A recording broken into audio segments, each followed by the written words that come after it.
Hey, yo, what is up guys? Neljuice is back. Another day, another vlog. And today, ngayong araw, aalis nga pala kami. Pupunta kami ngayon sa Stavanger. Hindi ko alam yung pronunciation niya. Basta ganun. Ganun yung pagkakabasa ko, Stavanger. Isang town siya dito sa Norway, sa may province namin dito sa Indreposen. And wala naman kami masyadong gagawin. Libot-libot lang trip. Ang pinaka-main na gagawin talaga namin doon is mamimili, mamamalengke, tapos sa Asian store, ganyan, kasi may bukas.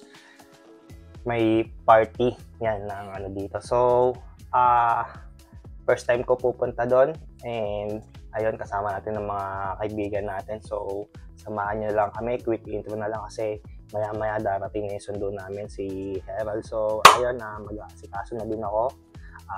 Mabibihis na rin ako. So, let's go!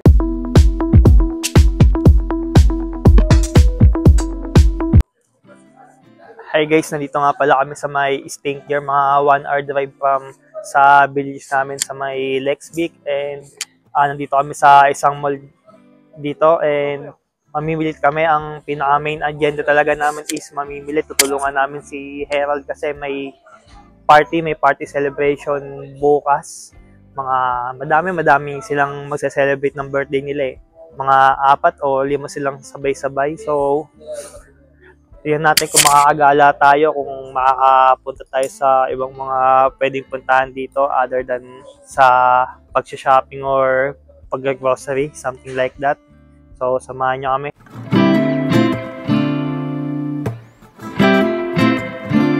Dito yung mga kailangan natin ng mga sa hobby natin, di ba? Lahat ng mga pang-camping, mga pang-fishing. Pero, syempre, hindi tayo bibili muna dahil overspend na tayo. Lagi na lang, wala na. Ayaw na bumili, ayaw na. Titingin lang tayo, promise. Walang overspend sa Klarna, pre. Ha? Walang overspend sa Klarna. Wala. Maninegative na tayo sa credit card. You know? Outfit check. Outfit check. OFW starter pack. OFW starter pack.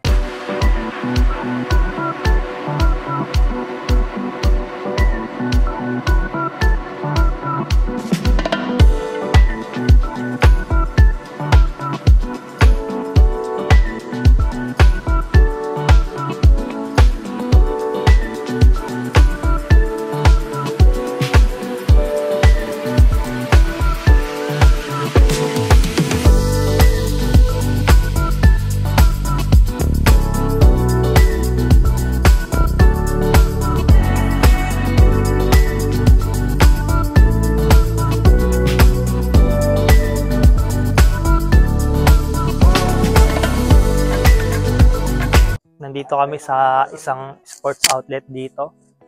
And, Frisbee. Oo, mag-bike tayo papunta doon. Ano, kuha na ako Frisbee? Oo, kuha. Kuha na ako. Hati naman tayong tatlo eh. Pero, pikit mata lang tayo dito, hindi tayo bibili. Diba? Overspend na tayo, magkikipid tayo ngayong buwan.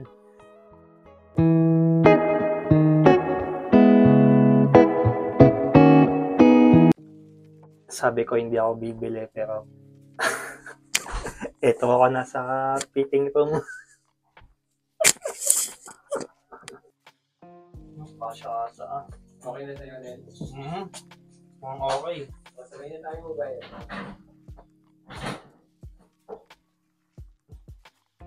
Goods. Nakabuto na naman. Sabi ko hindi ako bibili. Tingin-tingin lang eh. Pero nandito tayo sa fitting room eh. Deserve yan, pre. Deserve. Babayadan ko na, baka madagdagan pa eh. Baka may makita pa ako dyan. Ayoko. Huwag mo lang. Sabay tayo.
pala kami sa may Asian store. Yan. Gong's Asian Mat. Titingin-tingin kami ng mga Pinoy foods na pwedeng mabili dito kasi kada alis namin, kada punta sa city, kada dadayo, ito talagang isa sa mga pinupuntahan namin, mga priority namin puntahan. Para kasi, syempre, ito lang din yung mga kasiyahan namin para, di ba, para maramdaman din namin kahit paminsan-minsan na malapit kami sa Pilipinas. Ito lang yung mga kasiyahan ng mga Pinoy dito sa Norway o siguro sa ibang bansa din na makakain or makabili ng mga food ng pang-Pilipino. Yan. So, tingin-tingin muna kami.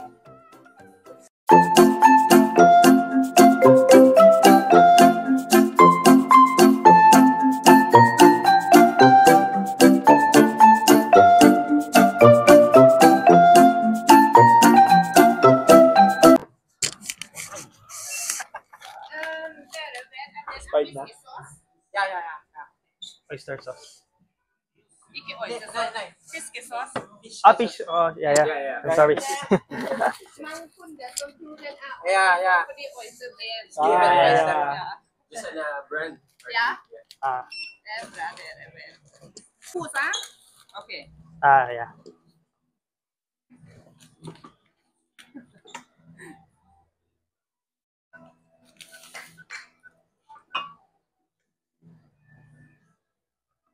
Yeah. Good. Varsågod kvittering. Okay. Jag kan jobba det.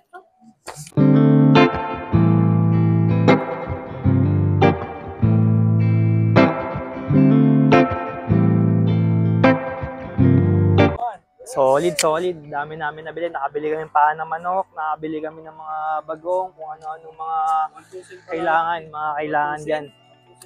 Masaya naman ng mga boys.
Yun nga, dito nga kami madalas kumakain sa Taytay kasi nga yung pagkain dito Asian tapos malapit sa panlasa ng Pinoy tapos buffet.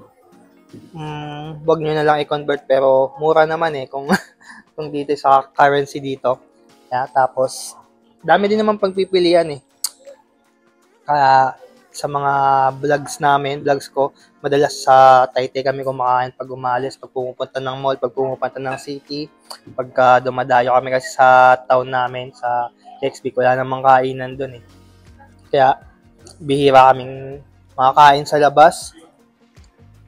Hindi pa sanay sa food ng Norwegian. Oo, di pa kami sanay sa tinapay.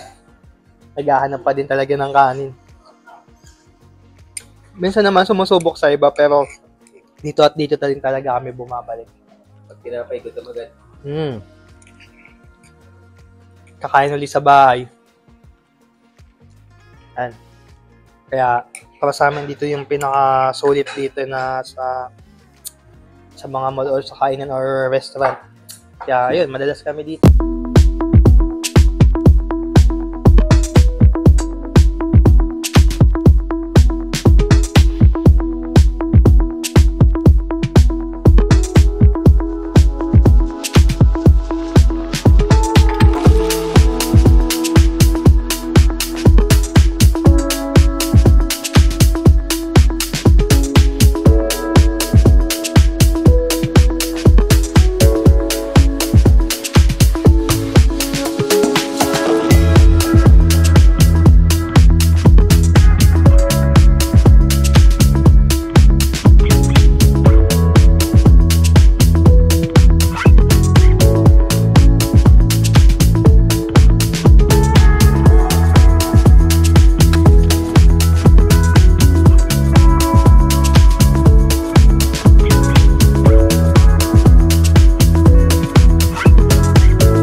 uuwi na nga pala kami guys, and alis din ulit kasi nag-aaya si Jeric Mangisda. Ayan, ayun, nakauwi na. Tapos wala hindi makatanggi sa H&M eh. Kasi kada punta doon, lagi talaga bibili talaga nung hoodie, di ba? Kasi paborito natin yun. Actually, sa Pinas nga, gustong-gusto ko dati bumili ng mga ganong, kaso syempre, di ba, lagi namang mainit sa atin. So, parang hindi appropriate to. So, ayun, bumili lang kami, nag-grocery, may mga nabili din ng konti sa mga pang-laundry, tapos yung kumain kami sa Taytay, sobrang sulit. Naalala ko nga si ate, Pinay pala siya, pinahirapan pa kami mag-Norse. Ayun, sige na, dito na lang tatapusin ng vlog. Maraming salamat sa inyong lahat. Short vlog lang natin yun sa Stink Gear. Maraming salamat sa inyong lahat sa pagsuporta, and sana mas-subscribe nyo din po ako. Maraming salamat. Ito ko lang tatapusin ng vlog. Paalam!